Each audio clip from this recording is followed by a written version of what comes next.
Saudaraku, hal berbuat baik, salah satu perbuatan baik itu adalah memberi. Bagaimana Paulus memotivasi kita semuanya dengan satu kebenaran yang ditanamkan dalam pikiran dan hati setiap orang. Paulus memberikan penegasan adalah terlebih bahagia memberi daripada menerima. Adalah terlebih bahagia memberi daripada menerima. Sekalipun demikian, tidak semua orang suka memberi, tidak semua orang rela memberi, tidak semua orang gemar memberi, tidak semua orang mau mengeluarkan tangannya. Memberi adalah salah satu bentuk perbuatan baik. Memberikan pertolongan kepada orang yang membutuhkan itu adalah salah satu contoh dari perbuatan baik. Dan tujuan atau maksud dari perbuatan baik yang kita lakukan, memberi pertolongan adalah demi dan bagi untuk orang yang ditolong.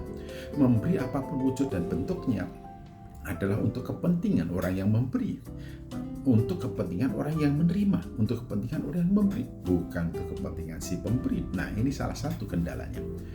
Mengapa? Mengapa acap kali seseorang itu sangat berat untuk memberi? Karena memberi berarti kehilangan, memberi berarti melepaskan apa yang dimiliki, memberi berarti apa yang dimiliki menjadi berkurang, sehingga orang tidak termotivasi untuk memberi karena mereka yang dimiliki akan berkurang, yang dimiliki akan dikurangi, atau memberi itu merupakan wujud satu pengorbanan, dan memang tidak semua orang suka akan hal itu, sehingga tidak banyak orang yang rela memberi, karena memberi berarti menghilangkan, melepaskan, mengurangi dari apa yang dimiliki. Nah, kalau itu pikirannya, apa yang menjadi mindsetnya, maka ya kita bisa memahami mengapa hanya sedikit orang yang suka memberi. Tapi Paulus memberikan satu prinsip dan kebenaran yang utama dalam hal memberi, yaitu adalah terlebih bahagia memberi daripada menerima. Mengapa demikian? Ini harus kita pahami betul-betul. Memberi lebih bahagia daripada menerima. Ketika pemberian yang kita sampaikan kepada seseorang karena orang itu membutuhkan, sehingga dengan apa yang kita berikan itu orang terlepas dari penderitaannya, terlepas dari kesulitannya, terlepas dari kekurangannya, sampai membuat orang itu mandiri dan maju melesat pesat, bahkan mungkin saja kekayaannya, keberhasilannya, kesuksesannya melampaui daripada orang yang memberi. Namun bukan berarti bahwa si penerima yang kemudian menjadi sukses itu jauh lebih bahagianya orang yang memberi, yang membuat dia kemudian menjadi sukses.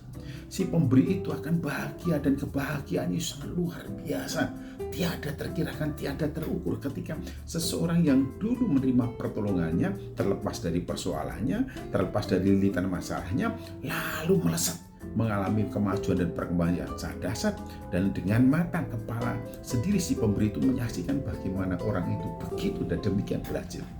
Keberhasilan itu ternyata bukan hanya saja kemudian dinikmati untuk dan bagi dirinya sendiri, karena orang itu mengingat bahwa lepasnya dia dari persoalan dan krisis yang dulu oleh karena uluran tangan, maka orang itu kemudian juga melakukan hal yang sama.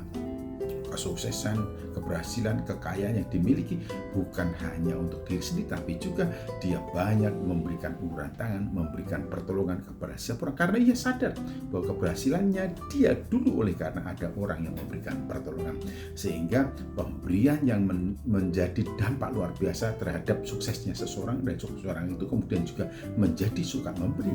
Maka orang yang semula memberi melihat si penerima itu menjadi pemberi yang sangat dahsyat.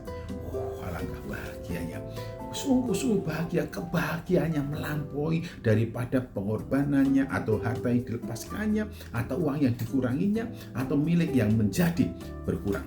Melebihi dari itu, oleh karena itu memberi menjadi salah satu perbuatan baik, dan itu berdampak kepada si penerima. Ini harus kita pikirkan. Jangan mengubah memberi untuk si pemberi. Nah, inilah yang sekarang terjadi. Hanya sekedar memberi, bahkan itu sifatnya menyalurkan, tapi publikasinya sampai kemana-mana. Di ditayangkan ke sini ke sana ke sini ke sana. Nah, orang bisa menafsirkan bahwa si pemberi itu memberi untuk dan bagi dirinya sendiri, bukan untuk kepentingan orang si penerima.